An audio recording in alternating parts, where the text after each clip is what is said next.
Hello and welcome to the first, well, what if I use this in previous years? Welcome to another installment of Grammar with Miss Rose. Yay! You didn't see me waving my arms. Today is about compound complex sentences, which sounds a lot like things we've learned before. And because of that, it's pretty easy, so I tacked on another thing. The idea of when we use the word good and when we use the word well.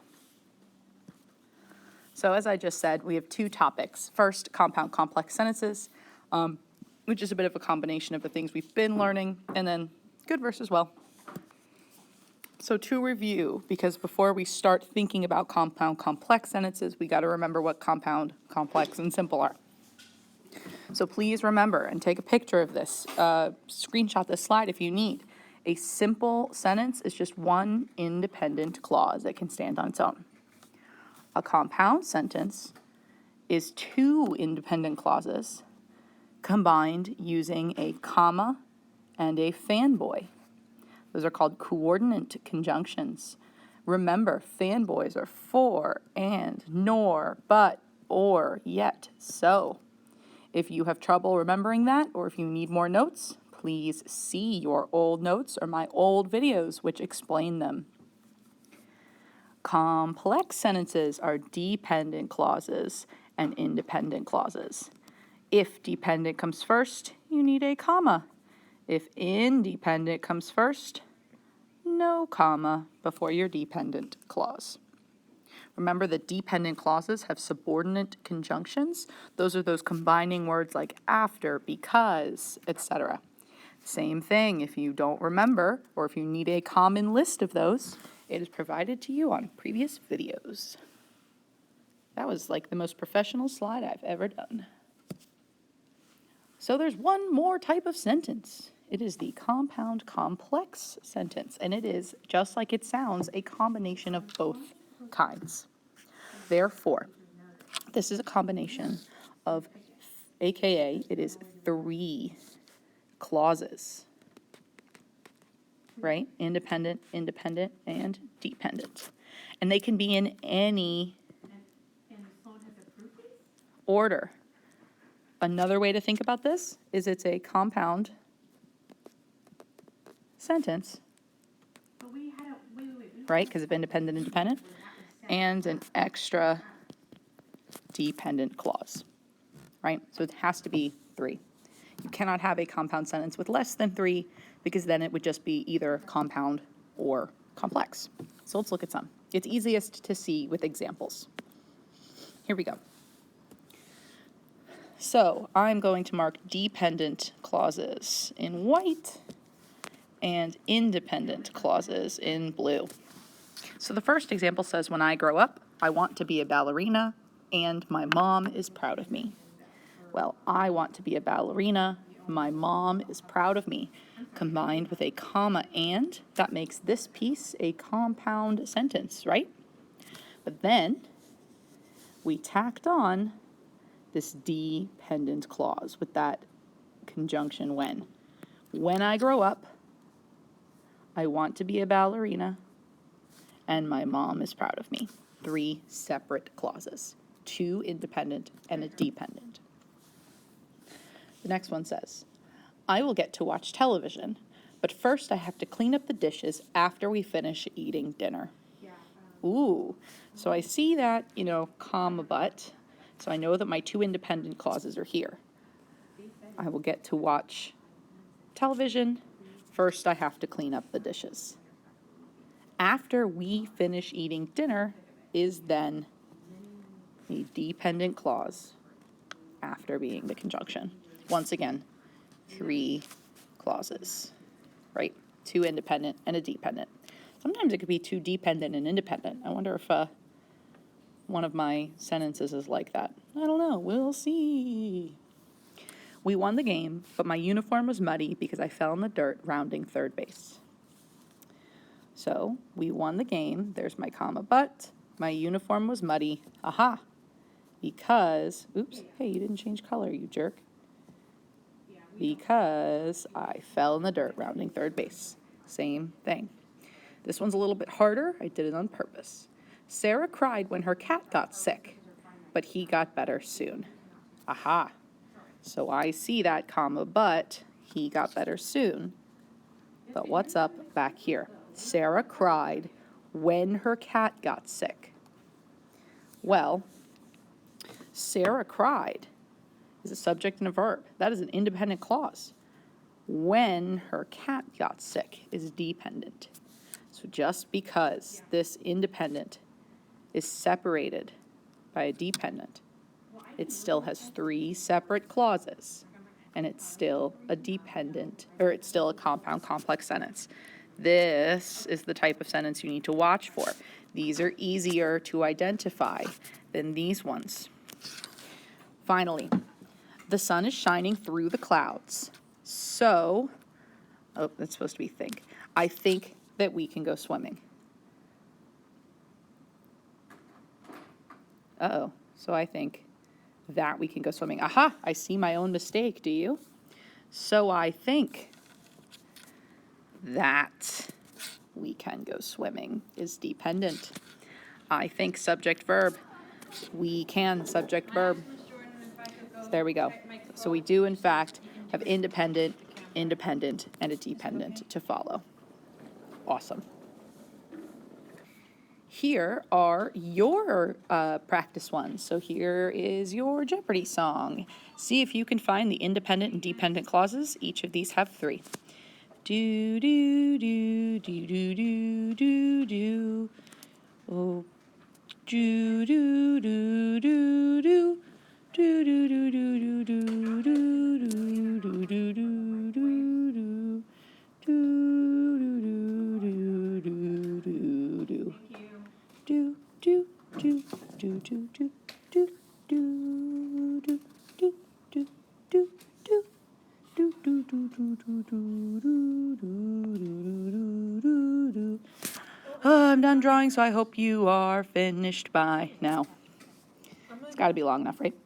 Kate doesn't like cartoons because they are loud, comma, so she doesn't like them. I think I switched my colors. Now your independents are white and your dependents are blue. Sorry.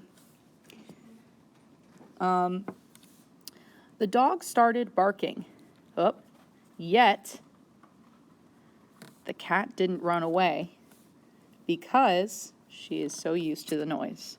These are easier for me because I've begun to recognize the subordinate conjunctions that are in sentences because, you know, these fanboys, like recognizing these things, this pattern, this practice is what makes this quick for me. Usually, right? Usually I take a walk every day.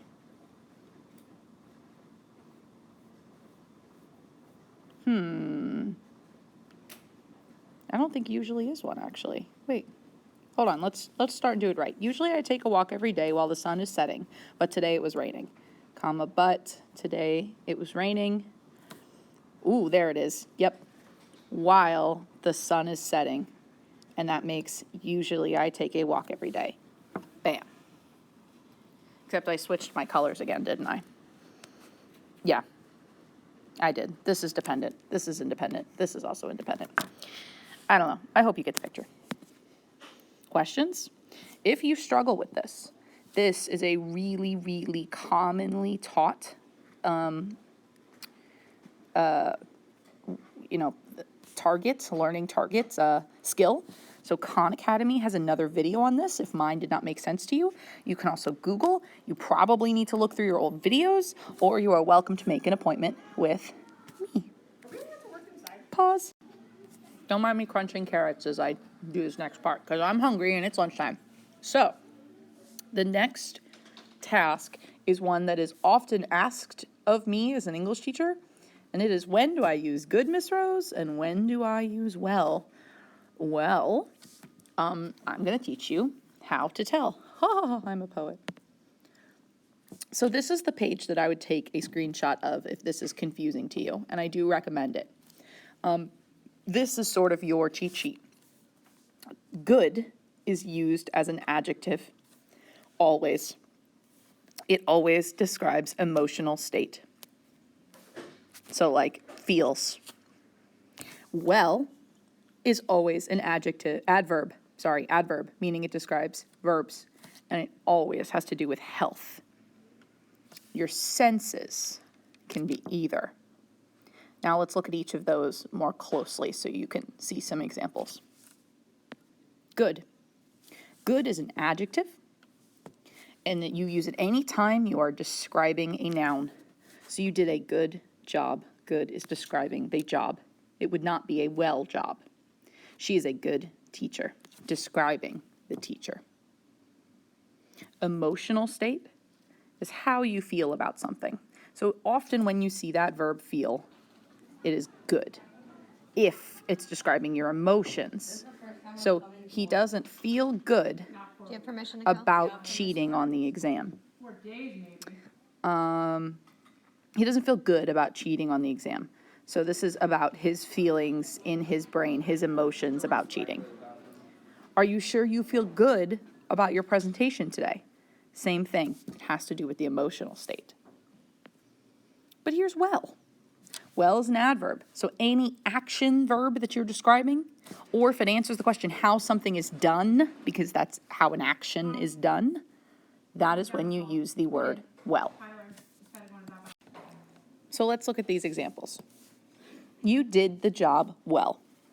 Well is describing the doing, not the job. If he did a good job, it's good. If he did the job well, it's describing the doing well. He speaks well for a 6th grader, right? Describing the speaking. Or he had a good speech. Good describes the speech. Health is the other one. If it has to do with your health rather than your emotional state, right, your physical health, then it is well. You do not look well today. That is your health, as in like you probably are sick. No, I do not feel well, because you're probably sick. Okay, here's the hardest part of this, is your senses. And a lot of this is simply listening to the sentence. I'm not going to lie to you. You just have to start to pick it up. But if it is actively done, like if you are actively using your sense, sight, smell, taste, whatever it is, it's well. So you smell well versus you smell good. You smell well has to do with the action of smelling. Like you are a good sniffer.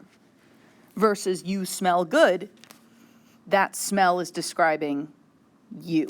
Wait, hold on, let me move my arrow.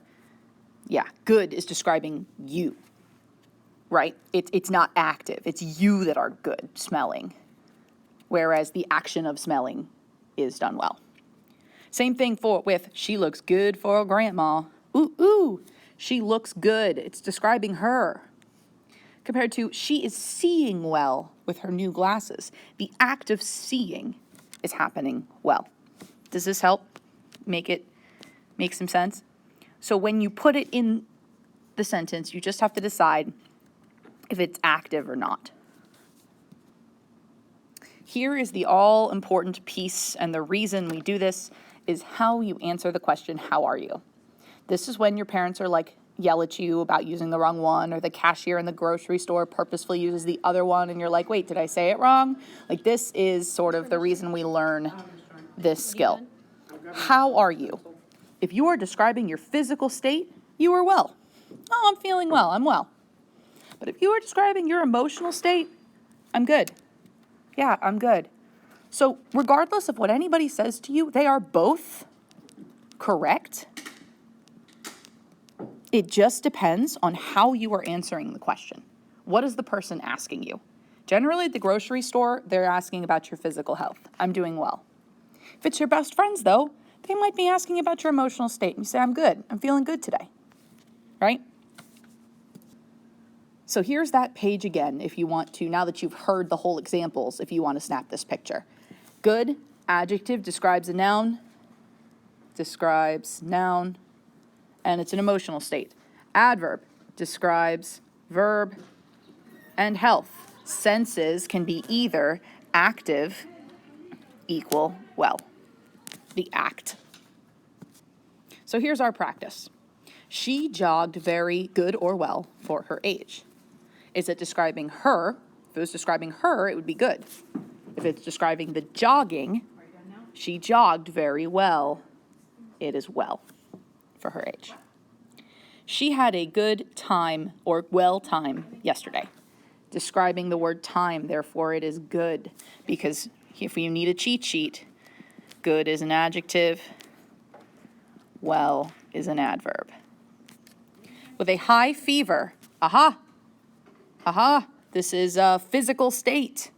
So physical state is well. It is unlikely that he will feel well enough to play basketball in the tournament. Stinks.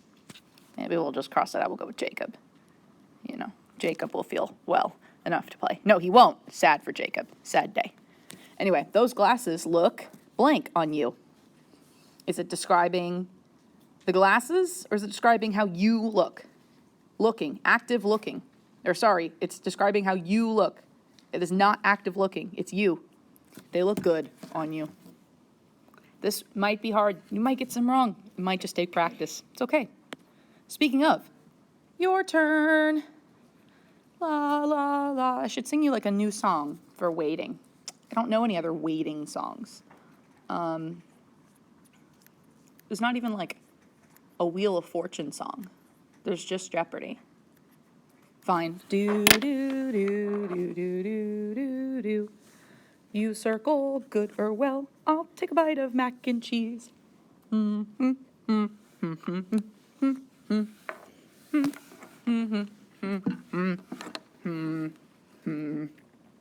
right. Pause if you need more time. The students sing good or well at my school. Describing singing. It's well. Singing is an action. Remember, good, well, adjective, adverb. The music director tells them, like the kids, that the concert was describing the concert. That is a noun. Good. My brother is a good or well guitar player. Brother. Good. Adjective, remember? Miss Swan sings, describing the singing. Well. You should take a good, well picture of that. See, this is another one. This is one of those that sounds really easy, but do you know why it is that? Do you? It's describing the picture, so it's good. Emotionally, I feel blank, but physically I feel. Emotionally, I feel well, but physically, I feel good. Wait, am I backwards? Thank you, Grace. Oh, see? This is a moment where I'm not sure, and I'm going to go check my notes, like you guys should. Pause. All right, I checked them. Physical is well, emotional is good. So emotionally, I feel good, but physically, I feel well. Haha. See? Check your notes. Use your resources. So that is your last slide for me, except wait, no, it's not. I'll just make another.